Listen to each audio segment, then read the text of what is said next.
بسم اللہ الرحمن الرحیم۔ آج کا سوال، انسانی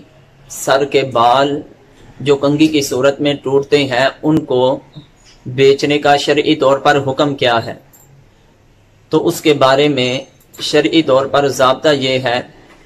کہ انسانی اعضاء جو ہیں ان اعضاء میں سے کسی عضو کی بھی خرید و فروخت کرنا جائز نہیں۔ انسان کے تکرم ہونے کی وجہ سے اس کے معزز اشرف المخلوقات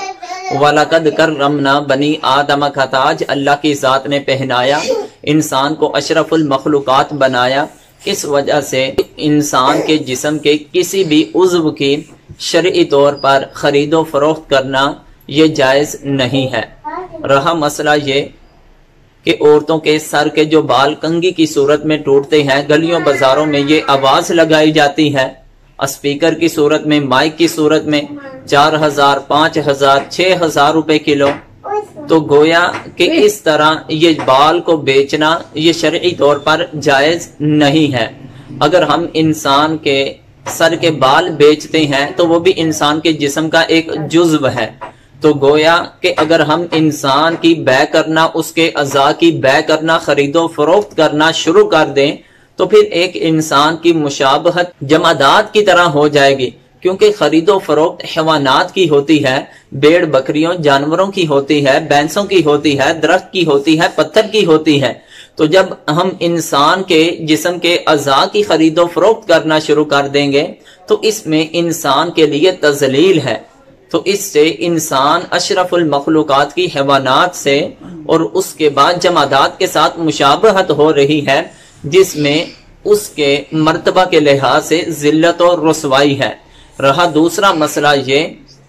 کہ اگر عورت اپنے سر کے بال جو بیچتی ہے، جو کنگھی کی صورت میں ٹوٹ جاتے ہیں، یا ویسے عورت اپنے سر کے بال بیچتی ہے تو اس میں بھی شرعی طور پر یہ اس کے لیے عمل کرنا جائز نہیں ہے، کیونکہ عورت کا سارا جو جسم ہے یہ سطر ہے، تو سوائے چہرہ، ہاتھ اور پاؤں کے، تو لہٰذا سر کے بال بھی عورت کے لیے سطر ہیں اور ان کو چھپانا ضروری ہے۔ غیر محرم کی عورت کے بالوں پر نظر پڑ جائے یہ بھی جائز نہیں ہے، عورت گناہگار ہوگی۔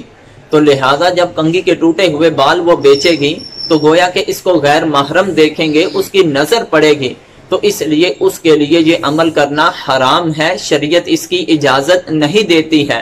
ہاں اگر عورت کے سر کے بال ٹوٹ جائیں تو اس کے لیے حکم یہ ہے کہ وہ اس کو کسی جگہ دفن کر دے تاکہ کسی غیر محرم کی، اجنبی شخص کی اس پر نظر نہ پڑے۔ اگر دفن کرنا ممکن نہ ہو تو پھر اس کے لیے حکم یہ ہے کسی کپڑے میں باندھ کر، ایسے نہیں کپڑے میں باندھ کر ایسی جگہ پہ رکھ دے کہ جہاں کسی کی نظر نہ پڑتی ہو۔ واللہ اعلم ورسولہ۔